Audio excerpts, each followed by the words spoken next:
ಲೆಕ್ಕವೇ ಬೇರೆ, ಇನ್ನು ಮೇಲಿನ ಲೆಕ್ಕವೇ ಬೇರೆ. ಯಾಕೆ ಅಂದ್ರೆ ನಮ್ಮ ಒಟ್ಟಿಗೆ ನಮ್ಮ ಹಿಂದೆ ಯಾರಿದ್ದಾರೆ ಗೊತ್ತಾ? ತಾಯಿ ಮಾರಿಕಾಂಬ ಇದ್ದಾಳೆ.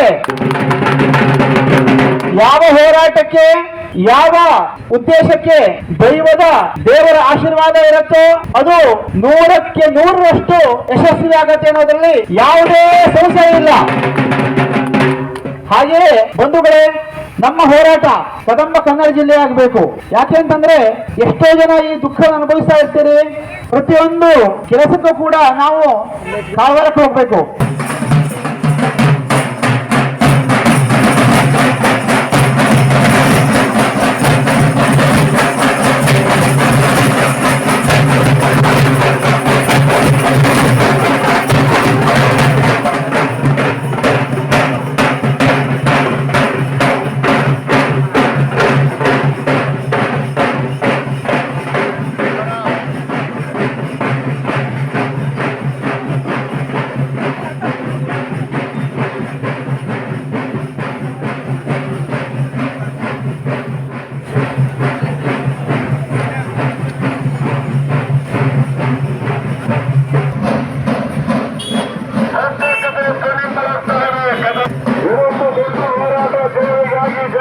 ಜನರಿಗೆ ಮುಷ್ಕರವಾಗಿ ನಡೆಸಿರ್ತಕ್ಕಂಥ ಹೋರಾಟ ನಿಮ್ಮಗಳ ಹೋರಾಟ ಸ್ವಾಮೀನು ಗಂಟನ ಮೇಲಿನ ಆರೋಪಗಳನ್ನು ಸೇರಿ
ಕನ್ನಡ ಅಭಿಮಾನಿಗಳೇ, ಕದಂಬ ಕನ್ನಡ ಜಿಲ್ಲೆಗಾಗಿ ಇವತ್ತಿನ ಈ ಒಂದು ಹೋರಾಟ ಅವಿರತವಾಗಿ ಪ್ರಾರಂಭವಾಗಿದೆ ಅನ್ನೋದು. ಈ ಒಂದು ಹೋರಾಟಕ್ಕೆ ಮತ್ತೊಮ್ಮೆ ಚಾಲನೆ ಕೊಟ್ಟಂತ ಶ್ರೀ ಅನಂತಮೂರ್ತಿ ಹೆಗಡೆಯವರು ಮತ್ತು ಈ ಮುಂದೆ ಹೋರಾಟ ಮಾಡ್ತಾ ಬಂದಂತ ಎಂ.ಎಂ. ಭಟ್ರೆ ಇವತ್ತಿನ ಈ ಒಂದು ಹೋರಾಟ ಬಹಳ ಪೂರ್ವಗತಿಯಲ್ಲಿ ಮುಂದುವರೆದಿದ್ದು, ಇದಕ್ಕೆಲ್ಲ ನಮ್ಮ ಕಳೆದ ಒಂದು 10 ವರ್ಷದಿಂದ ಉಪೇಂದ್ರ ಪೈ ಅವರು ಜಿಲ್ಲಾ ಹೋರಾಟಕ್ಕೆ ಮತ್ತೊಮ್ಮೆ ಚಾಲನೆ ಕೊಟ್ಟಿದ್ರು. ಅವಾಗ ಬಹಳ ಹೋರಾಟ ಪೂರ್ವವಾಗಿ ನಾವು ಪ್ರಾರಂಭ ಮಾಡಿದ್ವಿ. ಎಂ.ಎಂ. ಭಟ್ರು ಒಬ್ಬರು, ನಾವು ಮತ್ತು ಇನ್ನೂ ಅನೇಕರು ಇದ್ದಾರೆ ನಮ್ಮ ಜೊತೆಗೆ.